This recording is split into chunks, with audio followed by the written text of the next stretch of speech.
Rise up, live joy your way.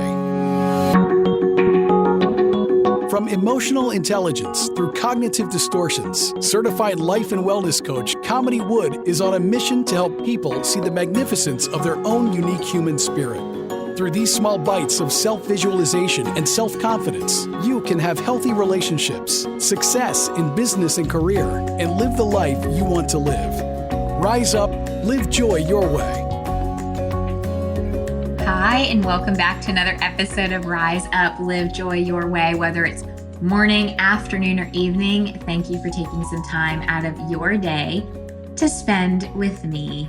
And today we're going to dive into something that I love to talk about. Then if you've been following my podcast, you've probably heard me talk about before, but it is the power of self-care and how it is a self-full practice and not a selfish practice. So I want to talk about some myths that come up around the idea of self-care / self-love and explore with you what it actually means to take care of yourself and why it's important.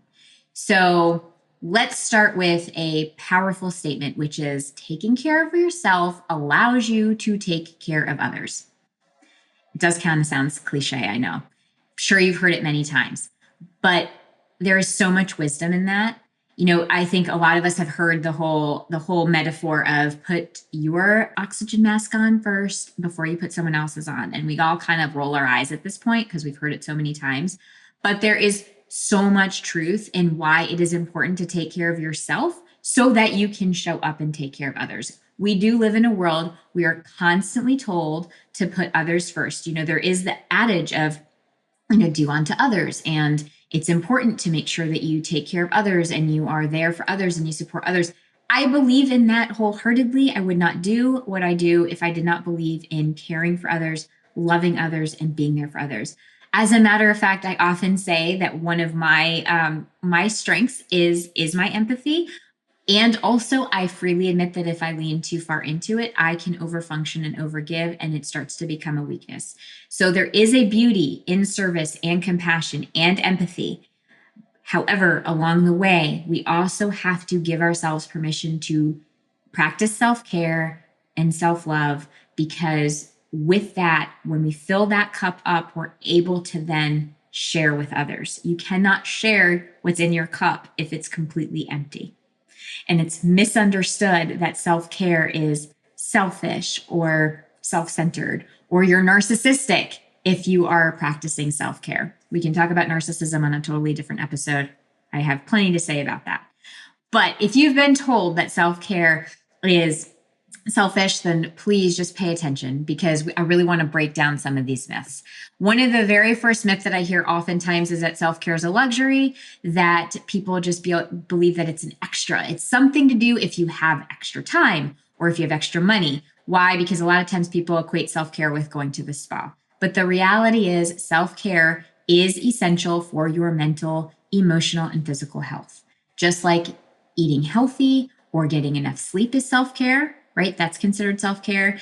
Other things that are considered self-care is taking 5 minutes out of your day to just be. That's an act of self-care. So I'm not even talking about I've got to go to the spa or I have to, it's only if I can get a massage. It's as simple as making yourself a cup of tea and sitting down and drinking it quietly, or, you're on your busy day and pulling over and listening to music for 5 minutes.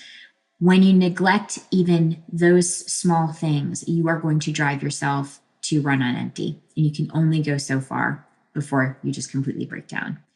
Another myth is that people with extra time can do self-care. And I am running all the time. And, I get it. We are busy. You are professionals. You are entrepreneurs. You're parents. You're high achievers. You are doers. You're out there consistently doing things. And there is this idea that self-care requires hours of free time, which I just was referring to. It doesn't have to be hours of free time. You don't need a block of an hour or 2 hours to practice self-care. You can fit it into your daily routine. You can add 5 minutes of quiet as you are, instead of scrolling on your phone, you spend 5 minutes to just be. Or instead of going to gossip or, not gossip, but talk to people in the hallway if you're at work. Let's say you're back at work. Instead, maybe you take that 5 minutes to walk around the building and to just collect your thoughts, or just breathe. So you just step outside for a walk. That's an act of self-care. The big one that gets me is when people tell me that it's self-care means being selfish. It means that you are caring for yourself and you are not being kind and compassionate to others. These two things can live at the same time. You taking care of yourself does not mean that you don't then care about others. It's not a this or that, black or white, or, all or nothing. It is a big hurdle for many because a lot of people really they've internalized the narrative that self-care is selfish and that when you take care of yourself, somehow you're neglecting others. But again, the reality is that if you take care of yourself and you are filling your cup up, you will be able to show up for others. I know as a parent, if I am running on empty, I don't really show up in a very conscientious way with my kids. But if I take time, in the morning, for instance, to take that time, I spend between 30 minutes to 60 minutes in the morning doing my own self-care routine. I show up completely different on those mornings than if I don't have that. Another myth that pops up a lot is that self-care is just pampering yourself. It's, and this nice to have. And I think a lot of this comes with the narratives around it's, again, spas or bubble baths or face masks. Yes, those things can absolutely be part of your self-care, but true self-care is about staying strong and energized and nourishing yourself, your mind, your body, your spirit, so that you can handle all of the challenges and all of the curveballs that life throws at you with resilience. So self-care can be exercise. Self-care can be eating healthy. Self-care can be having a bedtime routine and getting to sleep. Self-care can be journaling. Self-care can be setting boundaries and learning to say no. And self-care can also include seeking coaching and seeking that support so that you can have somebody to work through what things might be holding you back. And then, of course, the final myth that I wanted to touch on was that self-care is weak or shows signs of weakness. We've got to just brave our way through and muscle through all the things. And that's not true at all. The truth is it takes strength and self-awareness to look after yourself. It takes strength and self-awareness and courage and bravery to say, I need something right now. I need something right now, and I'm going to honor that need so that I'm not taking on this idea that I've got to continue to push through exhaustion and stress in order to get to success. So self-care is not a weakness. It is an act of courage. It is an act of bravery, and it is an act of wisdom, and it allows you to practice resiliency. So now that we've talked about these myths, what about why self-care is in fact an incredibly selfless act? How is it selfful and selfless? Well, first of all, if you help yourself, you have the ability to help others. We've talked about that. I've said it a couple different ways, but the truth is if you are rested, you are calm, you are energized, you are grounded, you are showing up fully for yourself, you can then support those who need you. As a parent, I know this absolutely, hands down, that again, when I am fully rested, I show up completely different as a parent. When I am completely exhausted, I am not giving what my kids actually need from me.